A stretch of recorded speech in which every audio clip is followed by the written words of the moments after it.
नमस्कार दोस्तों, YouTube channel हमारे इंडियन हिस्टोरिकल प्लेसेस में आपका स्वागत है। आज हम जानेंगे इंडिया के जो 12 ज्योतिर्लिंग है उसमें से एक ज्योतिर्लिंग है केदारनाथ। जानिए केदारनाथ का रोचक सत्य क्या है। क्या आप जानते हैं 2013 की आपदा में केदारनाथ मंदिर कैसे बच पाया था जबकि आसपास का सब कुछ तबाह हो गया था। जानिए केदारधाम से जुड़े कुछ रोचक से हमारे साथ।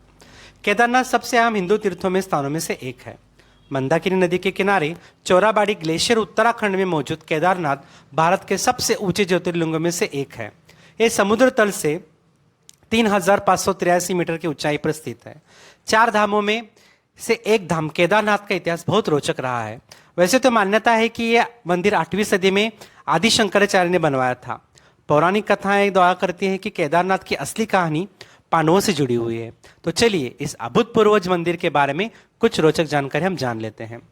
400 सालों तक बर्फ के अंदर रहा था ये मंदिर। ये पौराणिक कथा नहीं बल्कि Wadia institute of Himalayan geology Dehradun के द्वारा रिसर्च किया हुआ फैक्ट है।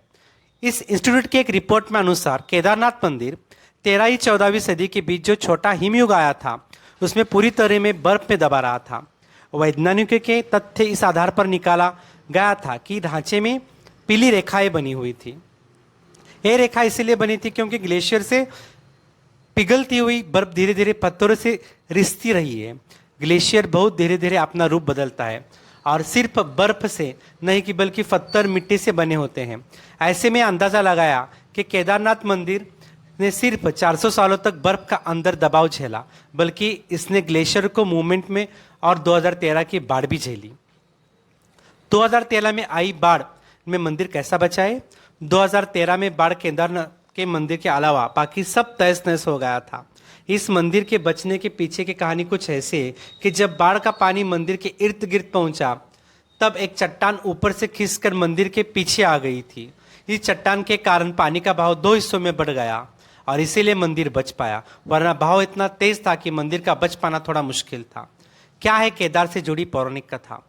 पौराणिक कथाओं के अनुसार केदारनाथ की कथा महाभारत के युग से शुरू होती है।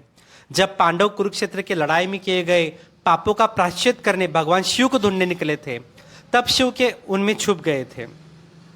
शिव ने अपना रूप बदलकर एक बैल का कर लिया था और उत्तराखंड में छुप गए थे। जहां वो छुपे थे जगह को गुप्त काशी कहा जाता है। पांडव काशी वाराणसी से होते हुए उत्तराखंड पहुंचे थे। वहां किसी तरह भीम ने भगवान को शिव को खोज निकाला था। हालांकि कथा यहाँ से रोचक मोड़ ले पाती है।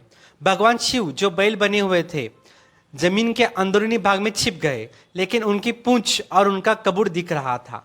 भीम जो पांडवों में सबसे बलशाली थे, उन्होंने पूंछ को पकड़ बैल को निकालने की कोशिश की। इस द्वंद्व में उनका सिर जाके नेपाल के डोलेश्वर महादेव मंदिर में जाकर गिर गया। उस बैल का कुबड़ एक शिवलिंग के दौरान प्रस्थापित हो गया। इसी कड़ी में पहाड़ के 2 हिस्से भी हो गए जिन्हें अब नर और नारायण के नाम से जाना जाता है और यही कारण माना जाता है कि केदारनाथ का शिवलिंग तिकोने आकार में है। वो आम शिवलिंग की तरह नहीं दिखता। क्यों केदारनाथ नाम पड़ा। दरअसल कि इसकी कहानी भगवान शिव के रूप से जुड़ी हुई है। पौराणिक कथाओं के अनुसार असुरों से बचने के लिए देवता ने भगवान शिव की प्रार्थना की थी। इसी कारण भगवान शिव बैल के रूप में अवतरित हुए। इस बैल का नाम था कोडाराम, जो असुरों का विनाश करने की ताकत रखता था। इसी बैल के संग सिंह और खुरों से असुरों का सर्वनाश हुआ, जिन्हें भगवान शिव ने मंदाकिनी नदी में फेंक दिया था। उसका कोडा नाम लेकर केदारनाथ।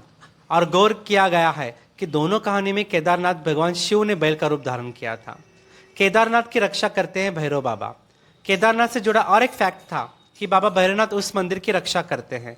ये केदारनाथ मंदिर के करीब है और जब मंदिर बंद रहता है तब केदारनाथ की रक्षा करने के लिए भैरवनाथ मंदिर रहते हैं। इसीलिए केदारनाथ का दर्शन एक श्रद्धालु और भैरवनाथ के दर्शन जरूर करते हैं।